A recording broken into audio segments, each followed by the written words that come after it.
شخصيا وجميعنا نعتذر منهم باسم كل طالب تسبب في إزعاجهم برمي ورقة على الأرض، وباسم كل معلم تسبب في إزعاجهم بأي طريقة كانت.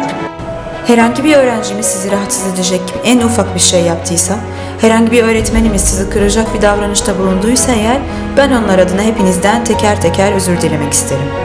We all apologize to them in the name of every student who disturbed them by throwing a paper on the ground, and in the name of every teacher who bothered them in any way.